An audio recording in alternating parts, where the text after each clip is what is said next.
Man, like every animal, has a nature. Birds live naturally in flocks, lions in prides, wolves in packs. Man is no different. The natural division of man is into tribes or clans, extended families.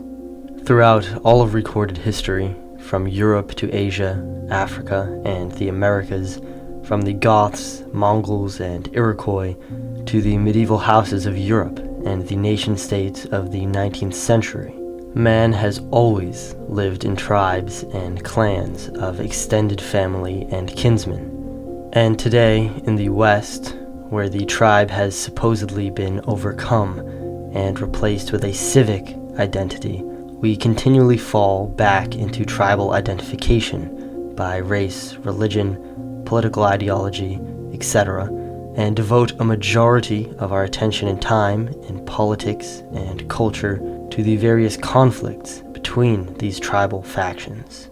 Generally, we in the Western world tend to view tribalism as bad, but is it really tribalism, the mode of living practiced by man for hundreds of thousands of years, which is causing the issue? Or could the supposed problem of tribalism arise from the fact that the very structure of modern society conflicts with the nature of man? Many people in the West feel that modernity is lacking something fundamental. Life feels hollow, empty, without substance. I often had this feeling as a child. As I would lay in bed in the evening, I would slip into fantasies about an ancient world in which I was part of a hunter-gatherer tribe, or a post-apocalyptic world in which nature had reclaimed the cities. I instinctually felt that modern civilization was in some way artificial and temporary, and would one day give way again to the jungle and the tribe. I felt that modernity had separated me from the essence of nature and life, which could only be found in the freedom of the wilderness and the brotherhood of the tribe. In these was something solid and real, something we had lost. In the West, the loss of the tribe has been accompanied by the loss of tradition, religion, and meaning. So is tribalism really at fault, or the lack thereof? In the West, we trace our political heritage back to the Greeks. It was among the Greeks, we say, that complex political theory was born. Among the Athenians, we see the first democracy, our most dear and holy possession, and among the Spartans, we see a predecessor of fascism, the fearful enemy of democracy. But when put into context, the idea that the modern state has any similarity to the early Greek states is somewhat absurd. In Sparta, the individual belonged to and devoted his life to the state.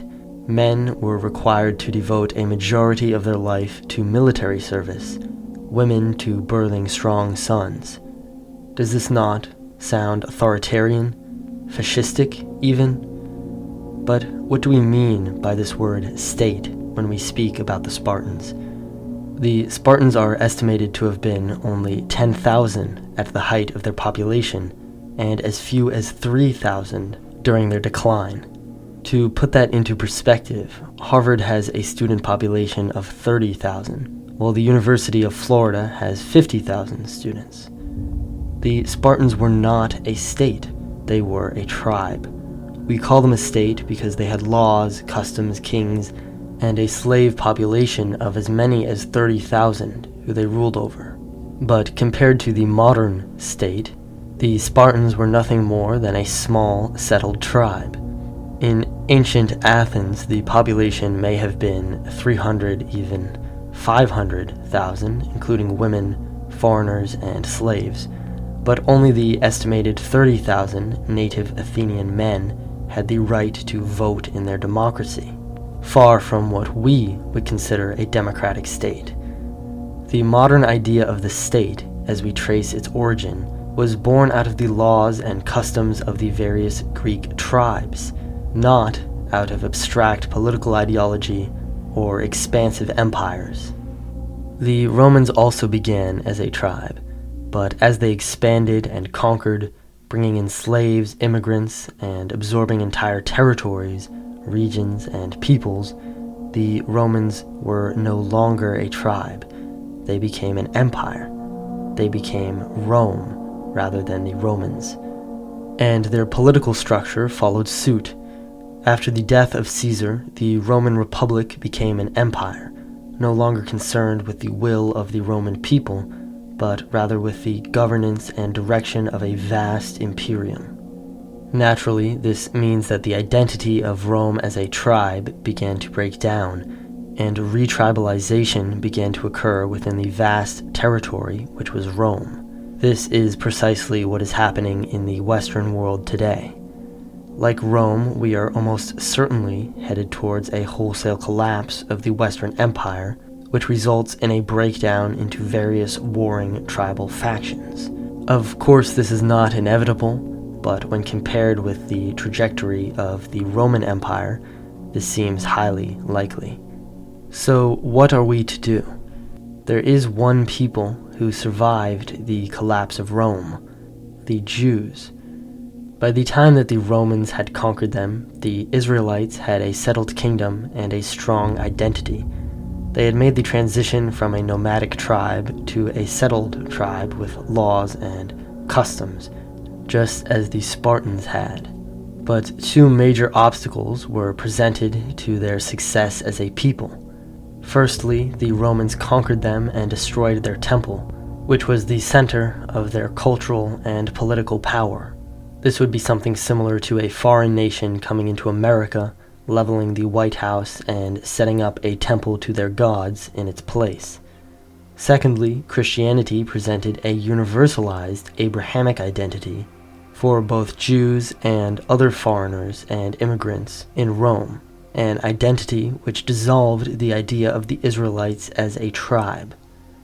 Just as to be Roman came to mean to be under the rule of the Roman state rather than to be part of the Roman tribe, laws, and customs, with Christianity, to be an Israelite came to mean to be baptized into the Christian religion, not to be part of the tribe which claimed descent from Jacob. Christianity sprung directly out of the religion of the Old Testament and therefore was appealing to many Israelites.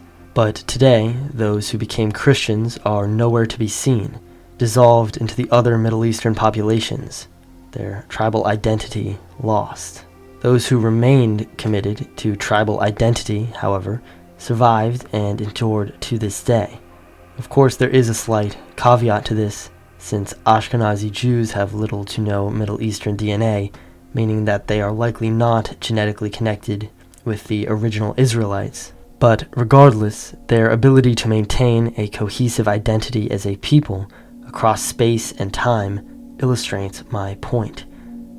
A tribe can survive economic collapse, conquest, slavery.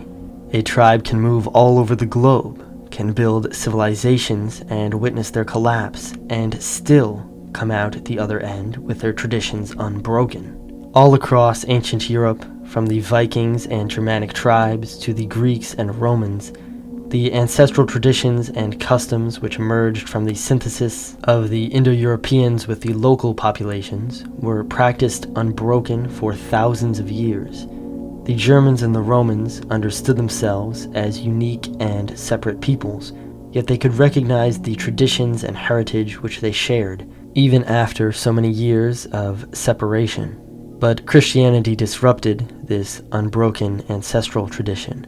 Christianity, a universalized religious identity, combined with the Roman state, a universalized political identity, brought with it a European identity based on ideology, not ancestral custom and tradition. European tribes were forced to give up their customs, their sacred sites were destroyed, the tribes and clans were broken up, and the universal European was created.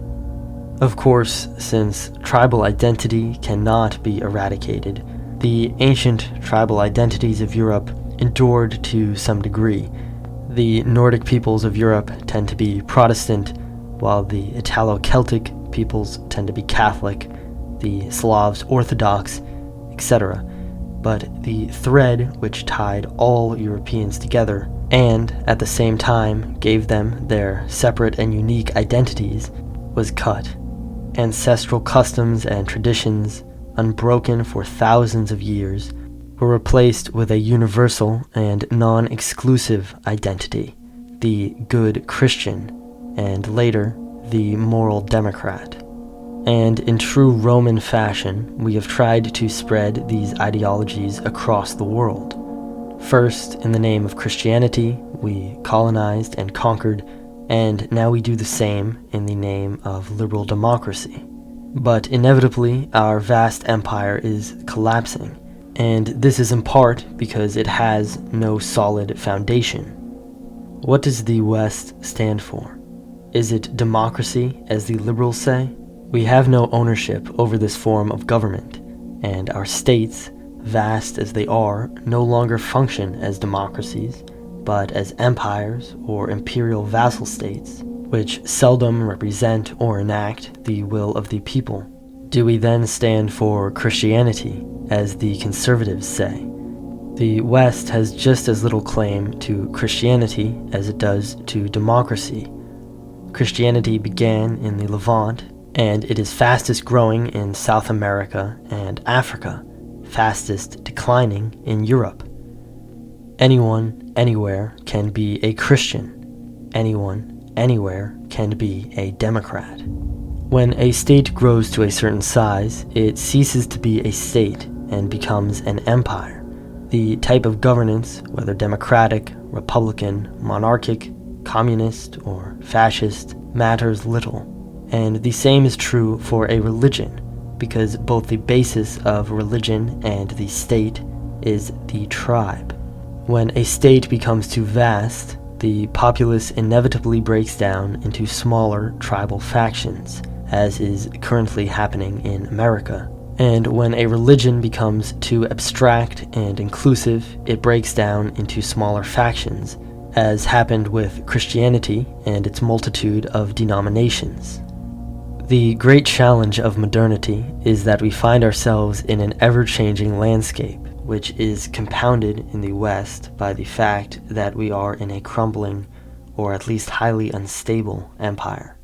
Between rapid technological advancements and the resultant social changes, the assortment of ever-changing political and social ideologies, mass migration, and perhaps soon even space exploration, it is easier than ever for the individual to be lost in the tides of space and time, without direction and purpose, without home or brotherhood.